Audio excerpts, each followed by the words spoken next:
La migración de argentinos hacia nuestro país no es un fenómeno inusual, pero a partir de 2020 tuvo un empuje fuerte y quienes se instalaban acá tenían un perfil muy particular. Ya no se trataba, como en otras épocas, de perseguidos políticos o desempleados, sino de personas que, por su solvencia financiera y su experiencia empresarial, mueven la economía de un país generando innovación, trabajo y riqueza. ¿Por qué, pudiendo vivir en Nueva York, Londres o Tel Aviv, elegían Punta del Este, José Ignacio, Montevideo o Colonia del Sacramento? Esas preguntas, redactadas así como yo se las leía, llevaron a dos periodistas argentinas a escribir un libro que titularon Laboratorio Uruguay, el pequeño gigante que sorprende en América Latina. En ese trabajo, que se publicó en abril en Buenos Aires y en junio acá, las autoras Silvia Neistat y María Eugenia Estensoro entrevistan a algunos de sus compatriotas residentes en Uruguay y también a líderes políticos, historiadores y otros referentes orientales. Además bucean en el nacimiento de nuestro país y luego se detienen en varios hitos económicos y políticos de las últimas 2 décadas. ¿Qué conclusiones sacaron? ¿Se les fue la mano y construyeron una visión idealizada de Uruguay, como algunos críticos han dicho? Bueno, vamos a conversar con ellas en los próximos minutos. Silvia, María Eugenia, buen día, gracias por acompañarnos. Muchas gracias, Emilio, buen día. A ver, un gusto. Un par de datos. Silvia es periodista e ingeniera agrónoma, además, ¿no? Sí. ¿Cómo combinan esas dos profesiones? Bueno, en realidad es más periodista que ingeniera agrónoma. Hace mucho tiempo que me recibí, varias décadas ya, así que, pero tengo digamos, me inclino mucho hacia los temas agropecuarios, ¿no? Así que hacia los temas del campo, como se dice. María Eugenia, por su lado, es periodista, con magíster en periodismo por la Columbia University, pero además tuvo su incursión en política, fue senadora por la coalición cívica. ¿Qué pasó con esa experiencia? No, fue buenísima. En realidad el periodismo, hay una vocación de servicio público, ¿no? Tanto el periodista como el político, en realidad tienen un compromiso con la democracia y el desarrollo, y eso la ha ido expresando de distintas maneras. A mí me encantó la política cuando ya sentí que no tenía un proyecto más amplio, no quería un cargo, sino tener impacto. Bueno, volví al periodismo, pero creo que lo recomiendo a todos los ciudadanos que pasar por la política y por el Estado es importante. Ah, sí, una recomendación, interesante. Lo dejo anotado por acá. Sí, me parece que eso de compartimentos como estancos, ¿no? Uh-huh. Ni una clase política que es solamente profesional y no sabe lo que es salir y tener que ganarse el día a día, ¿no? Y tampoco ciudadanos que piensan que es tan fácil trabajar en el Estado, en la política. Exige un compromiso 24 horas. Yo lo disfruté mucho. Las dos han estado ligadas a esta ola reciente de migración argentina a Uruguay. María Eugenia. En la pandemia, ahora voy y vengo, pero por ejemplo ahora estoy en Buenos Aires, pero pasé los últimos 2 años y medio, 3, viviendo más en Uruguay que en la Argentina, un poco empujada un poco por desesperación, me di cuenta después, ¿no? De lo que pasaba en mi país, que me daba mucha pena, además del encierro, y después fue ya el descubrimiento de Uruguay, de lo que había logrado la democracia uruguaya y la sociedad uruguaya en estos casi 40 años, tan distinto al resto de Latinoamérica, que fue el principio, el germen de este libro con Silvia. Ya iremos a eso. Silvia, ¿tu experiencia cómo es? No, bueno, he ido mucho a Uruguay desde que María Eugenia justamente cruzó el charco, pero además tengo un hermano, tengo familia en Montevideo, así que es un país que he ido y vuelto varias veces realmente, y siempre Uruguay ejerce una especie de fascinación, creo, ¿no? Por lo que después fuimos descubriendo, pero había algo, te diría, Emiliano, intuitivo. ¿Qué pasa acá, no? Que nos atraía realmente mucho. Hay quienes creen que el motivo principal de este fenómeno, de la última ola de inmigración a Uruguay, esta que ustedes se propusieron estudiar. El motivo principal, dicen algunos, fue el regreso al poder del justicialismo en Argentina después del gobierno de Mauricio Macri y sobre todo una serie de ventajas tributarias que encontraron acá. Ustedes dicen en el libro, es parte de la explicación, pero no la principal. Bueno, este libro es consecuencia de uno previo que habíamos escrito con Silvia, que se llama Argentina Innovadora, que publicamos en el 2017, también después de un par de años de investigación, donde decíamos Argentina, con sus crisis económicas, que todo el mundo conoce, tenía dos pilares importantes como para dar un salto en su desarrollo, que era en ese momento los mejores emprendedores de Latinoamérica, emprendedores tecnológicos, los Marcos Galperín, los Globan, Satellogic, Despegar.com, bueno, y un montón de empresas, y esto además dicho por la Asociación Latinoamericana de Capital de Riesgo. La Argentina es una fábrica, es la mayor fábrica de emprendedores de Latinoamérica. Lástima, dice también LAFCA, esta asociación, que muchos se han tenido que ir del país porque no encuentran las condiciones económicas para poder desarrollar estos emprendimientos regionales o globales. Nosotros decíamos, tenemos emprendedores y tenemos un sistema científico con 3 premios Nobel. La Argentina podría seguir el camino de Corea del Sur, de Israel, de Irlanda, que eran países mucho más atrasados que nosotros hace décadas y que en los últimos 20 años multiplicaron por 3 y por 4 su PBI, su bienestar, por darse cuenta que el mundo iba hacia una economía del conocimiento y no tanto de materias primas. O sea que podíamos hacer ese cambio. Sin embargo, esta generación dorada eran emprendedores de menos de 50 años que estaban creando las grandes multinacionales argentinas, prestigiosas en la región y el mundo, se empezaron a radicar en 2020 en Uruguay, y entonces veíamos una pérdida de capital, de talento, de capital humano, de capital empresarial, y por eso también lo seguimos a Uruguay a ver por qué, donde nosotros habíamos puesto nuestras esperanzas, se iban a Uruguay. Pasó en los años 60, Emiliano, por otros motivos, la dictadura de Onganía, con la noche de los bastones largos, la intervención de la universidad, y la Argentina perdió en ese momento otro talento importante que fueron sus científicos. Milstein se fue a Inglaterra y ganó el premio Nobel de Ciencias, y Manuel Sadowski, el padre de la informática, un pionero en Latinoamérica, dejó la universidad, la UBA, y se vino a la UDELAR,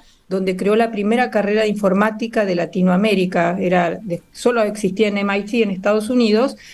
Entonces la Argentina ha ido amputando su desarrollo en estas olas, ya sea por razones políticas, económicas, que va expulsando su capital humano. Sí, ustedes dicen en el libro, esta vez era diferente. Por primera vez Argentina estaba asistiendo a la fuga de sus élites económicas. Eso Silvia lo investigó bien, y el impacto que eso tiene en una economía, ¿no? A ver, vamos con ella entonces brevemente.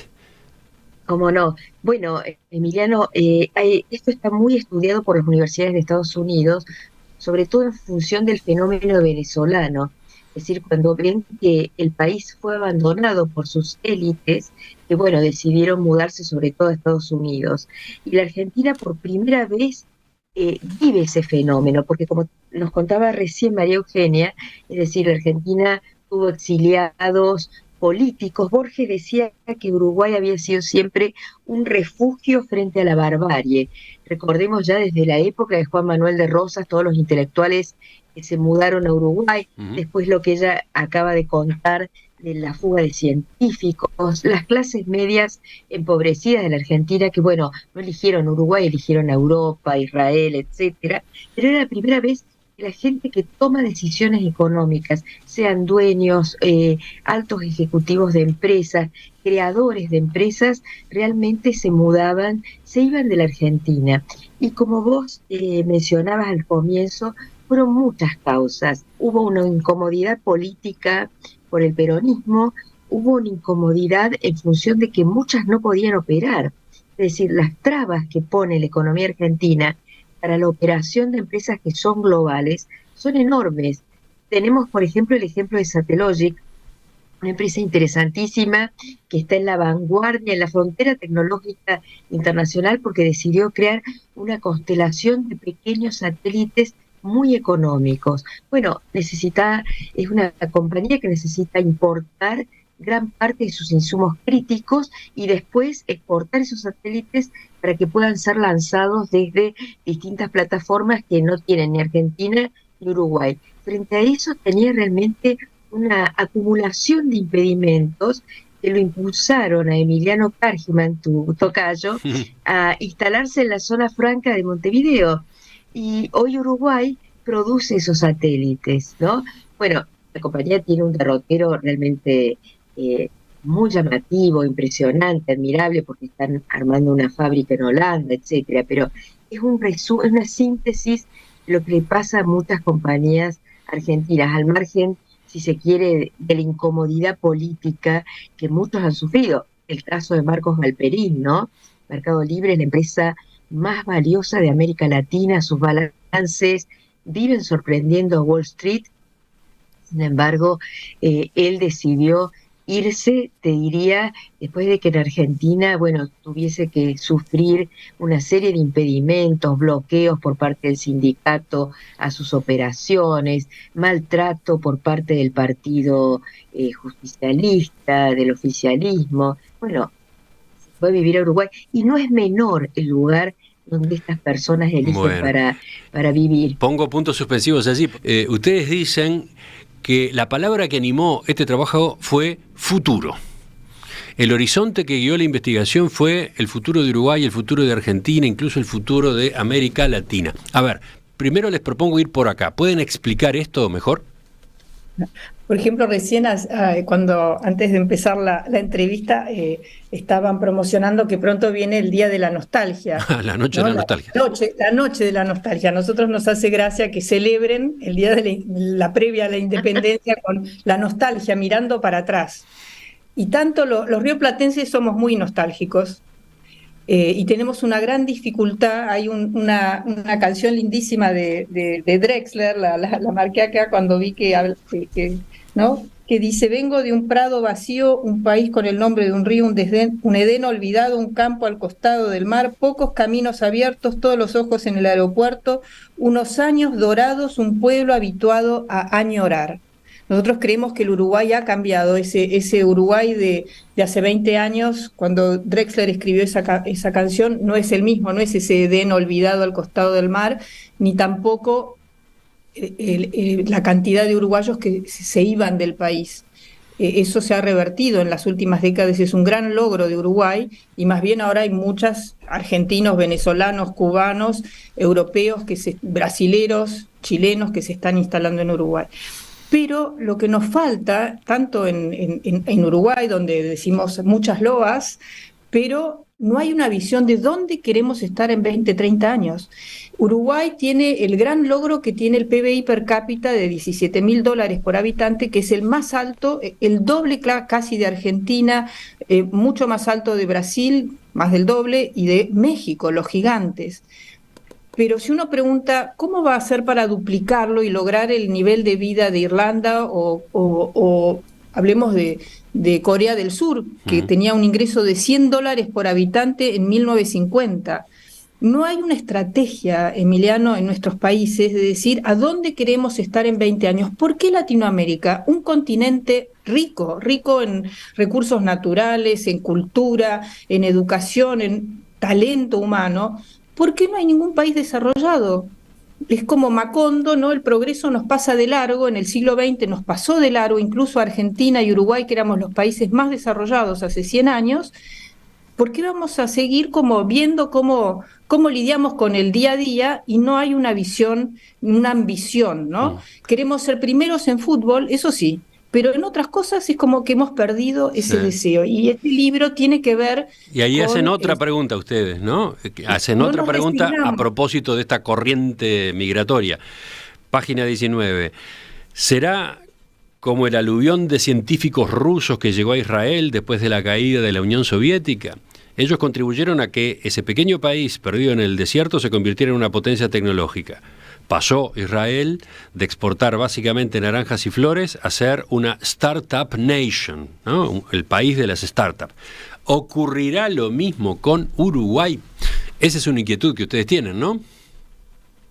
Sí, desde luego, es una gran inquietud. Vemos que Uruguay está haciendo, hay programas realmente muy interesantes como Uruguay 21, Test Uruguay. María Eugenia, incluso vos podés ampliar un poquito porque hay un fenómeno nuevo a través de una incubadora que está de nuevo en la frontera tecnológica, una incubadora New Lab. Están probando, están testeando dos proyectos muy interesantes con dos compañías argentinas, Mercado Libre y Globant. Es decir, hay indicios de que Uruguay está en esa senda, pero da la impresión, como decía recién María Eugenia, que falta un fuerte impulso político, ¿no? Es decir, el futuro, como se dice en el libro, esa palabra olvidada, tiene que estar más, tal vez, más puesta. Lo que pasa también que son países de América Latina, que muchas veces están instalados en las urgencias y en discusiones que otros países los pasan más de largo, ¿no?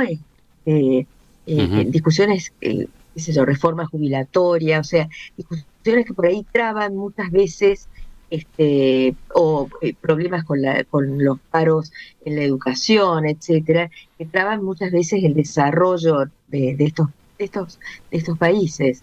Y entonces, pero ¿qué? Eugenia, ¿Ustedes no? se plantean si esta migración calificada de origen argentino podría llegar a ser el catalizador que le está faltando a Uruguay para avanzar en esa dirección? Algo está pasando, contales, María Eugenia, sí. Es un libro periodístico, entonces nosotros hemos ido a hablar con las fuentes, con los protagonistas, ¿no? Eso no es solamente nuestra opinión. Y el que primero nos dijo eso fue Nicolás Jodal, que ustedes lo conocen bien, uno de los fundadores y CEO de Genexus, una empresa que ha sido comprada por la empresa argentina Globant ahora. Nicolás fue el que nos dijo, bueno, tal vez con esta emigración de argentinos, de emprendedores tecnológicos, pasa lo mismo que en los años 60, cuando Manuel Sadowski crea la carrera de informática en Montevideo, en la UDELAR, y así Uruguay empieza este camino de tener hoy, es el país el tercer país del mundo en exportación de software, primero en Latinoamérica, y bueno, el germen fue esos argentinos, no fue Manuel Sadowski solo, sino académicos argentinos que se fueron a la UDELAR. Y Jodal se preguntaba si no podía pasar algo igual ahora con estos emprendedores, y también lo dijo una vez en esta conferencia que coincidimos, Emiliano, donde él dice ahora que las decisiones de inteligencia artificial de Genexus y de Globant se tomen en Uruguay, ¿no? Sabemos la vertiginosidad de todos estos cambios en inteligencia artificial, bueno, que esas decisiones se estén tomando en Uruguay y no en Buenos Aires, porque la cúpula de Globant, una de las grandes empresas de innovación tecnológica, están en Montevideo. Bueno, eso es un gran aporte porque son decisiones para el mundo, tanto Genexus como Globant. Entonces, esa transferencia, como ocurrió con también el tema del campo. Bueno, ahí está, iba a decir que en Uruguay hay antecedentes de empujes que nuestro país tuvo a instancias de argentinos, ¿no? Pienso, para ir décadas atrás en el tiempo, pienso en el desarrollo de Punta del Este y de otros balnearios, ¿no? Atlántida, por citar otro caso, a partir justamente de movidas de ese origen. O más recientemente en el tiempo, lo que estabas por mencionar ahora, primeros años de la década del 2000, el desembarco en Uruguay de importantes empresarios agrícolas argentinos que potenciaron a ese sector acá y lo empujaron en materia de innovación y de tecnología, ¿no? Sí, tal cual, fue realmente un proceso muy interesante. Se dio casi en paralelo con la pelea que hubo en la Argentina entre el gobierno de Cristina Kirchner y los productores del campo, pero realmente fue un proceso muy interesante. Un gran productor uruguayo nos dijo, hay una especie de fertilización cruzada, ¿no? Porque Uruguay estaba llegando, pero efectivamente fue, como por la palabra que vos utilizaste, Emiliano, fueron catalizadores de un cambio fenomenal, porque Uruguay era un país muy ganadero, muy pastoril, y se introdujo la siembra directa, pasta, se introdujo obviamente la soja, el arroz, con semillas, técnicas de cultivos realmente muy avanzadas. Y hoy una parte del PBI uruguayo, la parte agricultura tiene un peso decisivo. Sobre ese escalón anterior, ustedes entrevistan en el libro, por un lado, a Gustavo Grobo Copatel, argentino, y a quien fue su socio acá en Uruguay, Marcos Guigú, de ADP, Agronegocios del Plata, ¿no? Bueno, él es el que nos dice que hay fertilización cruzada, realmente una linda expresión acerca de lo que verdaderamente sucedió, porque fueron, en el fondo, no es que los argentinos llegaron con la receta mágica, hubo un trabajo conjunto realmente extraordinario. Les propongo uno. ¿Decías, María Eugenia? Esa fertilización, este libro no se propone una antinomia entre qué bárbaro Uruguay y la Argentina un desastre, o que Uruguay progresa por los argentinos. Nos parece que es una muy buena combinación de dos culturas, la creatividad y el ímpetu argentino, pero también esa especie de realismo y mesura, ¿no?, y razonabilidad que tiene Uruguay, que entonces avanza, como dice Marcos Valperi, en Uruguay hace 30 años que tiene un mismo rumbo económico, político, y eso genera un desarrollo ya de por sí, por esa continuidad. Entonces, es como una buena conjunción de estas dos mentalidades, y esperemos que la fertilización cruzada esté de ambos lados del río. Esa aclaración que acabas de hacer, María Eugenia, me parece que es muy importante para situar al libro, ¿no? Y para despejar algunas de las dudas o cuestionamientos que seguramente está despertando también en este momento entre nuestros oyentes. Tengo mensajes de ese estilo. El concepto ese de fertilización cruzada parece central, ¿no? Tal cual. Y nosotros hemos hablado ahora mucho del tema económico, porque los que emigraron son más bien emprendedores o ejecutivos, profesionales de alto nivel, pero el libro tiene una parte política muy larga, ¿no? Hay una parte importante.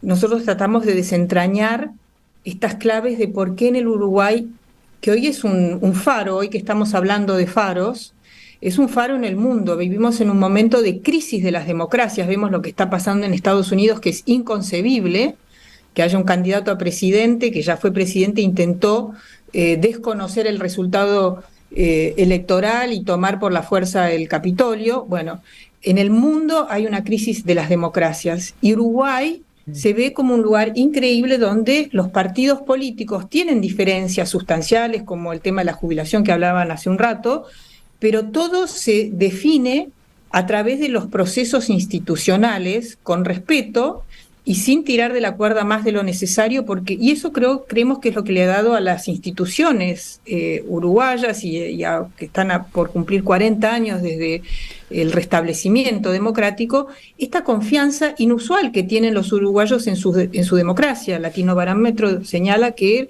el 71% de los uruguayos confía en sus instituciones, mientras que la media en Latinoamérica es que la mayoría le da igual si es un gobierno autoritario o no, mientras resuelva los problemas, dicen.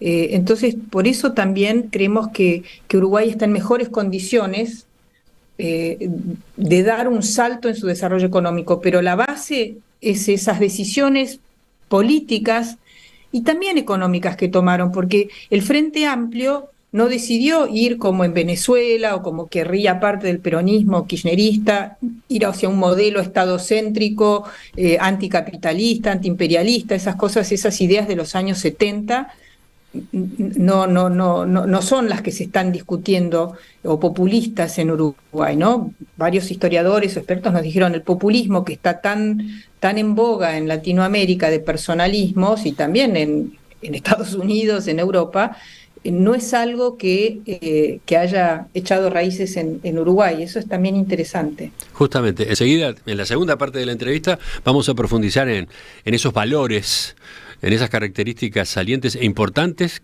que ustedes detectan, marcan de Uruguay como motivos para atraer en particular a esta migración argentina, pero no solo a ella, ¿no? Y bueno, ¿qué es lo que con ese sustento podría eventualmente hacerse?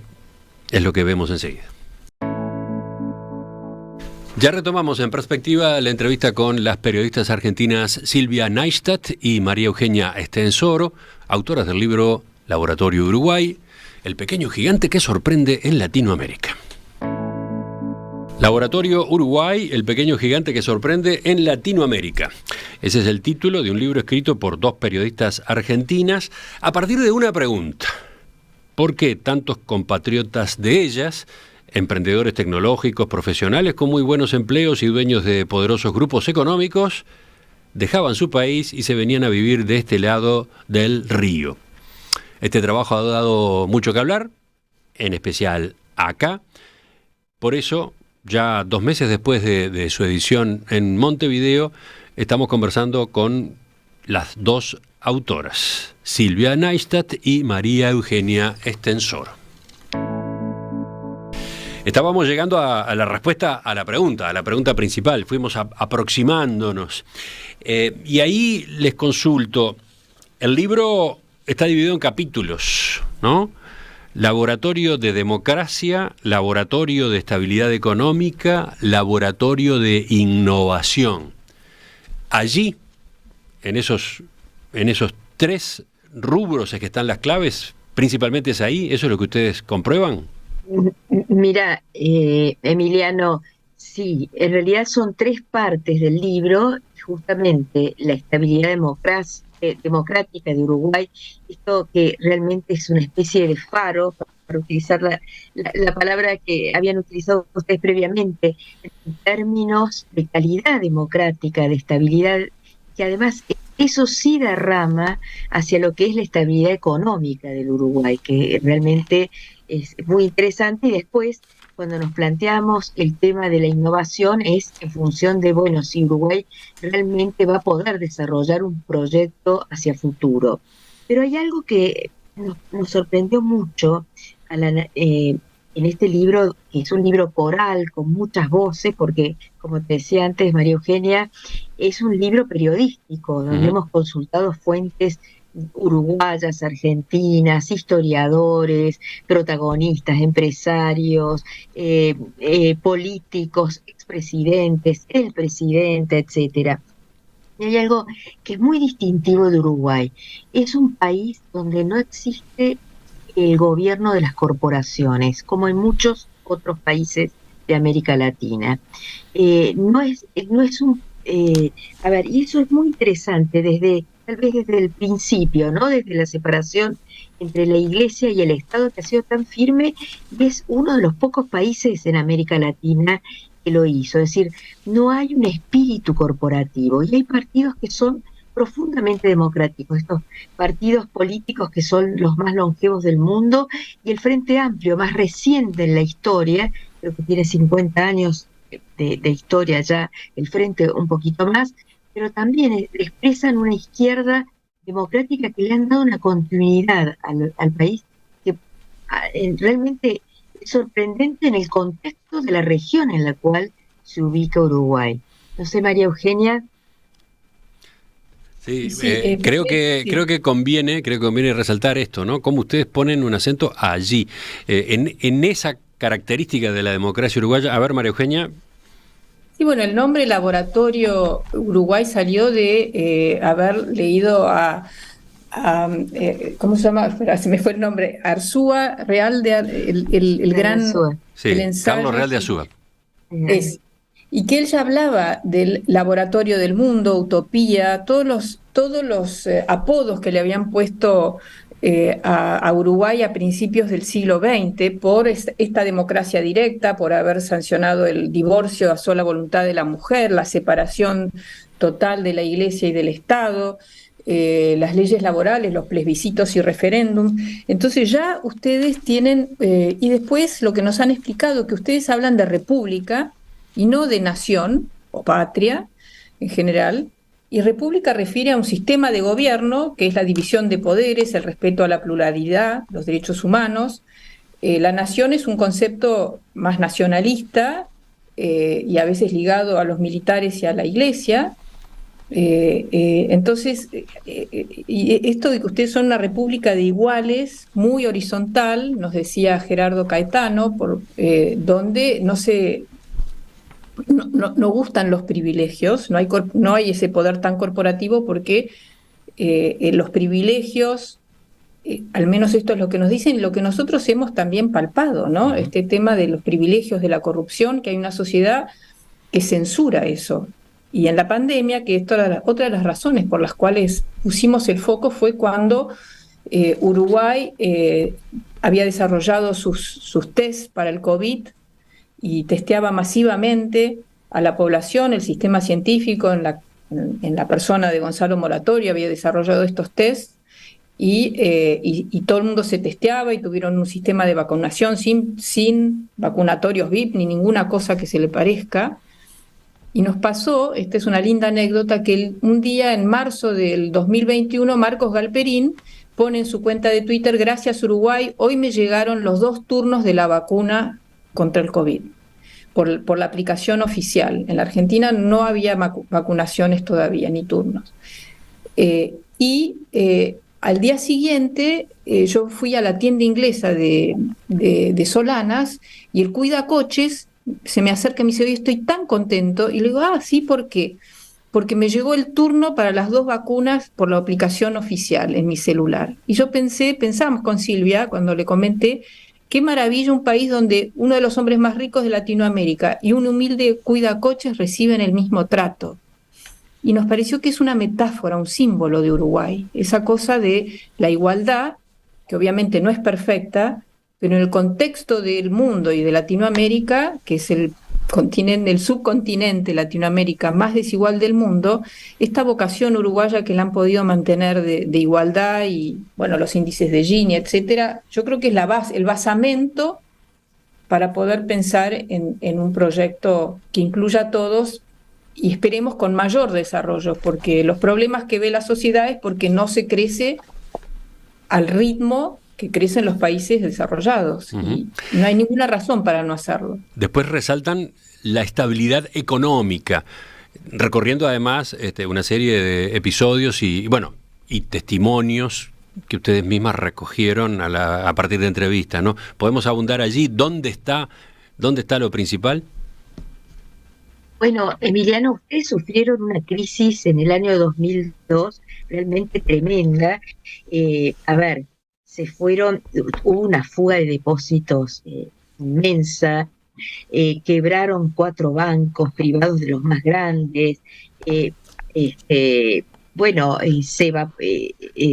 tuvieron que recurrir al Fondo Monetario Internacional. El riesgo de país de pronto les subió a un nivel de 3.000 puntos, hoy tienen casi menos de 100 puntos, es decir, una crisis, te diría, para la envergadura de Uruguay tan profunda como la Argentina. Nosotras, lo que nos dijeron a nosotras en función de todas las entrevistas que tuvimos, es que ahí sí hubo un punto de inflexión.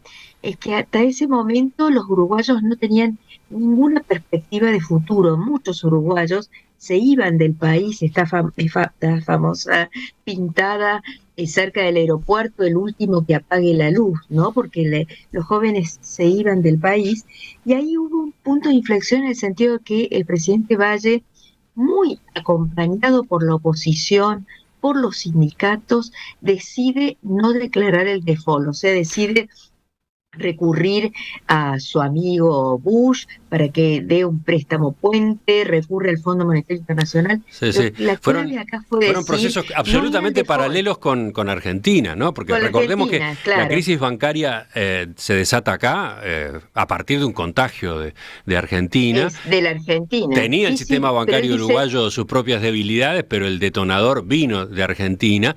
Y para resolver la crisis bancaria se eligió un camino diferente. Por ejemplo, no se fue por el corralito, ¿no?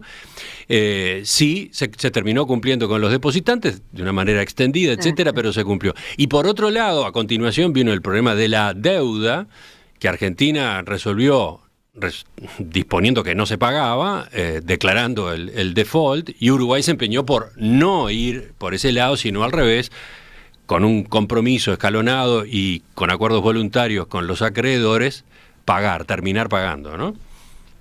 Bueno, eso fue para a quienes entrevistamos, y nosotras lo contamos en el libro, fue tal vez la clave, no declarar el default, porque implicó no quedar aislado financieramente del mundo y empezar un sendero de mucho sufrimiento, porque fue duro para la población uruguaya el sendero, es decir, cumplir con los compromisos, etcétera, pero fue un sendero también de crecimiento, de recibir inversiones del exterior. Uruguay hace 17 años seguidos que logra sostener un crecimiento del PBI de cerca del 4% anual, que es mucho, o sea, y ahí empieza a cambiar Uruguay y empieza a verse como un país diferente en América Latina, porque también no solo se diferencia de Argentina, sino que se diferencia también de Brasil en la manera en que sale de esta crisis. Y bueno, por algo ustedes tienen en el himno nacional la palabra cumplidores, ¿no? Y eso es un activo para Uruguay. Sí, allí citan a Jorge Valle, ¿no? Que recuerda cuántas veces en el himno los uruguayos decimos a lo largo de la entonación, sabremos cumplir. Bueno, aquella fue una ocasión en la que eso se puso en práctica. Claro, 16 veces, sí. Sí. Y después la otra cosa fue el desacople con Argentina, ¿no? Que se toma esa medida en la época de Jorge Valle, que le tocó realmente el periodo tal vez más difícil, pero esta idea de ya que empezaron a pensar en ese momento de desacoplar la economía uruguaya tanto de la dependencia de Argentina como de la dependencia de Brasil. Y hoy es interesante ver cómo, por ejemplo, los argentinos pensamos que Uruguay vive del turismo, lo digo con un poco de pudor, ¿no? Pero que Uruguay vive del turismo argentino. El turismo representa el 3% de los ingresos de divisas para Uruguay. Uh-huh. No es hoy el sector, sí da trabajo interno, etcétera, pero no es el sector que explica el desarrollo uruguayo. Entonces, ni siquiera la presencia argentina en el verano ayuda, pero no es lo que define el crecimiento de Uruguay. Y eso fue una decisión que se tomó, y también financieramente, que se tomó en esa crisis y que el Frente Amplio continuó. Eso es lo que nos llama la atención. Una izquierda que es una izquierda democrática y que también cree en la macroeconomía estable, en las inversiones extranjeras y el desarrollo, con un matiz más social, ¿no? Hay son matices, pero no son cambios de rumbo que hacen que los países van para un lado y después van marcha atrás. Y así no van a ningún lado. Efectivamente se avanzó en el desacople con Argentina y con Brasil, pero claro, no se llegó a concretarlo en todo su alcance.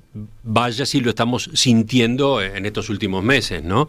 Una diferencia cambiaria con Argentina, bueno, pega en el turismo, en el turismo receptivo acá, y también está pegando en la economía en general de nuestro país por la cantidad de uruguayos que van a consumir a Argentina y a gastar en Argentina, ¿no? O sea, todavía hay para trabajar en esa materia, ¿no? Bueno, y desde luego ustedes tienen un problema por las mejores razones. Es lo que en la economía se ha estudiado como la enfermedad holandesa, es decir, cuando un país recibe muchas inversiones y está en una etapa de crecimiento, su moneda se sobrevalora, y es lo que está ocurriendo con el peso uruguayo respecto del dólar, mientras en otros países de la región están devaluando su peso frente al dólar. Usted tiene una moneda bastante sobrevalorada, y entonces eso ocasiona costos mayores, ¿no? Uh-huh. Para Uruguay, que además es un país que prácticamente no tiene inflación, etcétera, y puede ser, obviamente es un problema el tema de los costos que, habrá que ver cómo lo resuelve el gobierno, porque también puede frenar que se instalen más empresas, más emprendedores, en un país que tiene todo para poder ofrecer ese tipo de posibilidades. Ya que quedó dicho este comentario acá, les propongo que enseguida, en el final de la entrevista, vayamos por el lado de si el panorama que ustedes dan de nuestro país es realista o toma solo lo más positivo. A ver, enseguida. Estamos conversando esta mañana en Perspectiva con Silvia Neistat y María Eugenia Estensoro, las dos periodistas argentinas autoras del libro Laboratorio Uruguay, el pequeño gigante que sorprende en Latinoamérica. Un libro interesante para nosotros los uruguayos, primero porque nos resulta útil contar con un análisis del país y de nuestra realidad realizado desde afuera, ¿no? Claramente nos permite enriquecer el diagnóstico que tenemos de nosotros mismos y en particular valorar algunos atributos que tal vez no consideramos de manera especial. Segundo, porque son jugosas las entrevistas que el libro incluye, una cantidad importante. Pienso en Astori, la calle Herrera, la calle Pou, Sanguinetti, Ricardo Pascale, Gerardo Gaetano, Julio Boca, empresarios argentinos y uruguayos. Tercero, porque el libro es también un repaso de hitos económicos y políticos relevantes de estas últimas 2 décadas que no necesariamente solemos recordar en conjunto, ¿no? La forma como salimos de la crisis bancaria del 2002 y del casi default de la deuda pública posterior, las inversiones en plantas de celulosa a partir de la ley de fomento de la forestación, la llegada de empresarios agrícolas argentinos a producir en nuestro país, la rotación de todos los partidos en el poder, la forma civilizada en que se dio la transición en cada cambio de presidencia, la apertura en Uruguay de una filial del Instituto Pasteur de París, el desarrollo de las tecnologías de la información, el Plan Ceibal, la ley de regulación de la producción y venta del cannabis, el nombramiento de Julio Boca como director del Ballet Nacional del Sodre y el relanzamiento de ese cuerpo de baile, la forma como Uruguay enfrentó la pandemia de COVID-19, la confirmación del primer unicornio uruguayo, la empresa de tecnologías de la información D-Local, entre otros hitos, hechos que el libro va recorriendo.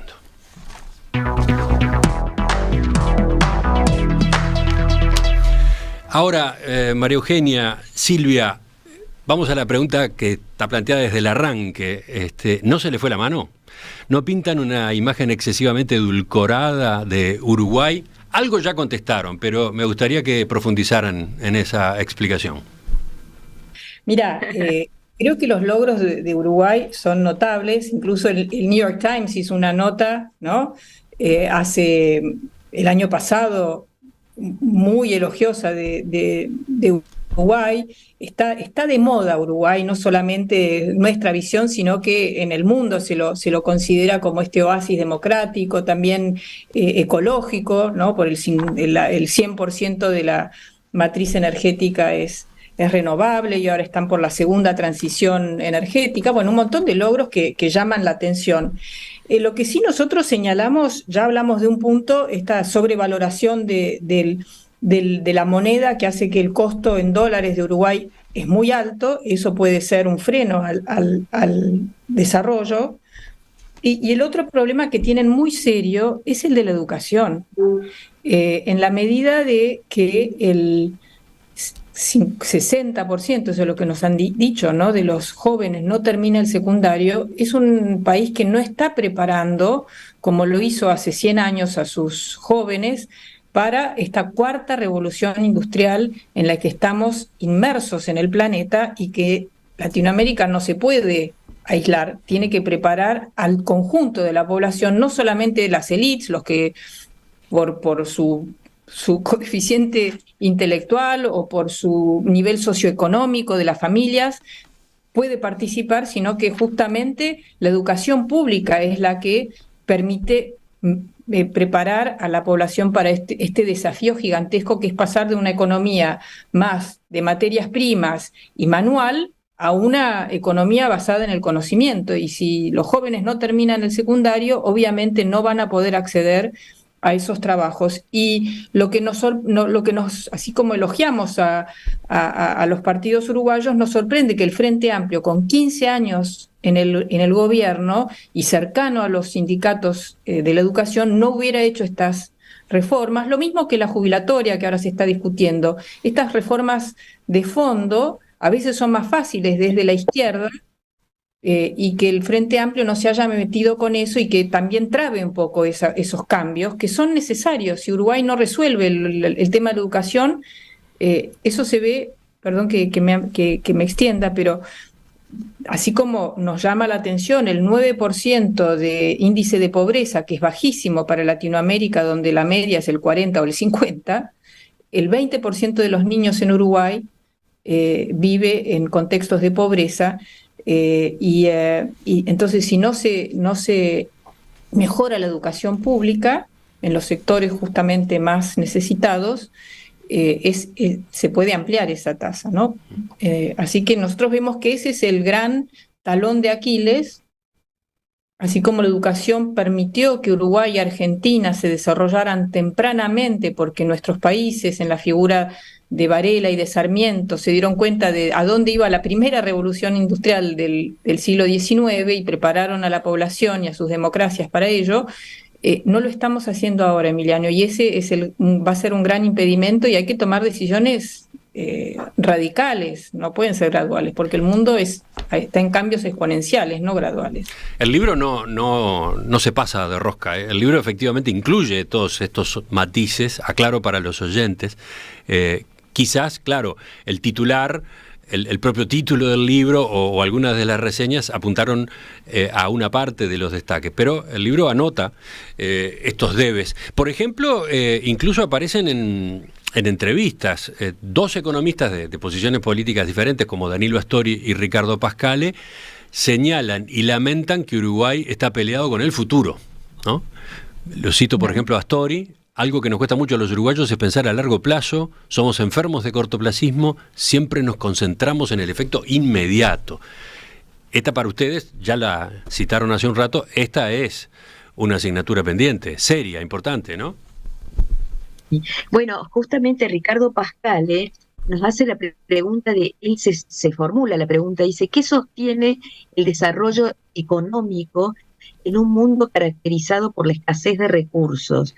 Y él dice: la manera en que las sociedades tratan los avances en tecnología. Y además destaca algo, que es la aversión al riesgo de muchos empresarios uruguayos, ¿no? Es decir, y que no hay una conciencia de que el conocimiento es la principal fuente de creación de valor y de crecimiento. Es muy crítico. Él nos interpela, ¿no? Esa manera de encarar justamente la inversión, sí. Claro. Hay dos elementos que generan el progreso. Nos gusta hablar de progreso porque es una palabra que ha desaparecido, así como futuro. De progreso tampoco hablamos ya más, ¿no? Hablamos de inclusión, pero no de progreso. Tiene que haber inclusión, pero con desarrollo, ¿no? Entonces, uno es la educación, la calidad educativa y cómo, si la educación promueve esa movilidad social, que en este siglo es más difícil porque este es un problema que se presenta, pero donde tenemos que trabajar. Y el otro es la inversión en ciencia y tecnología, Emiliano. Nosotros pensamos, los países que crecen invierten por lo menos el 2%, 1,5% o más del 1,5%, pero más cerca del 2, del 3, del 4% del PBI en ciencia y tecnología, y conectan su sistema científico, donde están las innovaciones, con la producción. Uruguay invierte el 0,3, Argentina invertía el 0,6 y ahora ha caído también al 0,3, 0,4. No hay ningún país que invierta el 1,5. Brasil está más cerca, pero no llega a esa cifra. Israel y Corea invierten el 4%, y eso explica ese salto en su desarrollo económico, porque el valor agregado en una producción con sofisticada es lo que genera el poder crecer a tasas más altas. Nosotros creemos que somos muy pobres, desde siempre, que somos demasiado pobres para invertir en ciencia y tecnología lo suficiente, y somos pobres porque no invertimos, es al revés. Pascale cuenta en su libro que Lincoln, en plena guerra civil de Estados Unidos, decidió crear la Academia de Ciencias. Y le decían: ¿pero cómo va a estar en medio de la guerra civil creando la Academia de Ciencias? Y dice: Estados Unidos no puede pensar en solamente lidiar con el día a día y sobrevivir. Tiene que pensar en su desarrollo, y el desarrollo está ligado a la ciencia y a la innovación tecnológica. Lo mismo Sarmiento, cuando era presidente en el siglo XIX, creó el primer observatorio espacial de América del Sur, en Córdoba, y también le dijeron: ¿cómo un país tan pobre, con tantas necesidades? Y lo mismo, la idea de que la ciencia y la tecnología no es para poner un cuadro en la pared, sino es que es lo que impulsa el desarrollo y estar a la vanguardia de estas revoluciones industriales. Bueno, tenemos sistemas científicos de calidad, pero hay que poner mucho más no iba a decir gasolina, pero ya no es el petróleo. Más energía de algún tipo. Hidrógeno verde. Hidrógeno verde. Sí, sí, para ello. Daría para seguir charlando un rato, pero les pregunto de estas experiencias, de estos meses ya con el libro circulando, 4 meses en Argentina, 2 meses acá en Uruguay, ¿qué les deja la discusión? ¿Qué les parece que han generado? Hemos tenido, como se dice, devoluciones realmente muy lindas. Y un ejemplo de lo que vos estás haciendo esta mañana, Emiliano, al invitarnos y siendo tan generoso con tu programa de una entrevista realmente en profundidad, etcétera. Eso nos deja mucho porque, bueno, quiere decir que es una investigación, porque no es y periodística, pero que por lo menos interpela, ¿no?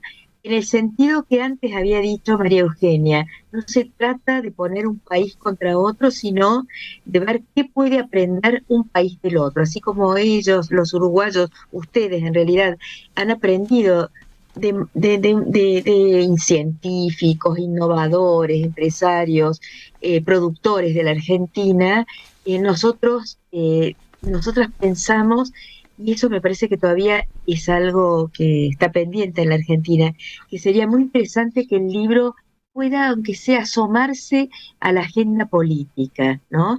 Para también desde los políticos ver un poco por qué este laboratorio digamos, democrático y de estabilidad económica es posible cruzando el río. Uh-huh. La respuesta sí, a nosotros nos gusta pensar que no es necesario ser escandinavos para tener una democracia de calidad. Si los uruguayos pudieron, y como dice Mujica, nacimos en la misma placenta, los argentinos y los uruguayos, no es que somos hermanos, nacimos en la misma placenta. Es un faro para la Argentina hoy mirar las instituciones democráticas, cómo deciden y resuelven los conflictos, por ejemplo, los de los derechos humanos, que no hemos hablado, pero que también 2 maneras muy distintas, pero en uno ha generado cohesión social, en otro lado enfrentamientos muy duros y divisiones. Entonces, para del lado argentino ha sido interesante porque ahora está Uruguay en la campaña, estamos viendo que muchos están dando como ejemplo por qué no hacemos como en Uruguay. Chile fue un país que se tomó de ejemplo durante un tiempo por su gran desarrollo económico en las últimas décadas, pero no logró la cohesión política ni esto que decíamos una democracia de iguales y entró en crisis. Lo que sí, este libro, al igual que Argentina Innovadora, es una interpelación al futuro. Y ya Andrés Oppenheimer lo dijo en un libro que se llamó Crear o Morir, hace unos 15 años, los países que no ingresen plenamente en la economía del conocimiento, no como un sector interesante para tener algunos ejemplos, sino como una estrategia de desarrollo, van a quedar a la deriva. Porque este es el siglo de la innovación, de la ciencia, de la tecnología, de crecimientos, de cambios abruptos. Y si no preparamos a nuestra población, y si los políticos y los empresarios no tienen y los sindicalistas no tienen una estrategia de desarrollo, ¿de qué vamos a vivir en 20, 30 años? ¿Cuál va a ser nuestro nivel de vida? Esas son preguntas que nos tenemos que hacer. Nosotros estamos en elecciones, no está en la agenda. Espero que ustedes, que ya se van preparando para el año que viene, piensen dónde queremos estar en 20 años, porque eso es lo que hace que las personas y las naciones prosperen, cuando uno tiene una meta, y creemos que hay que levantar la vista. María Eugenia Estensoro, Silvia Neistat, gracias a las 2 por acompañarnos esta mañana. Como los oyentes habrán notado, queda mucho para discutir a propósito de este libro, el libro Laboratorio Uruguay, el pequeño gigante que sorprende en Latinoamérica. Nos reencontramos en cualquier momento. Muchísimas gracias. Muchas gracias. Muchas gracias, Emiliano. Hasta pronto. Y felicitaciones por los 38 años de programa. Muy amable, muy amable. Muchas gracias.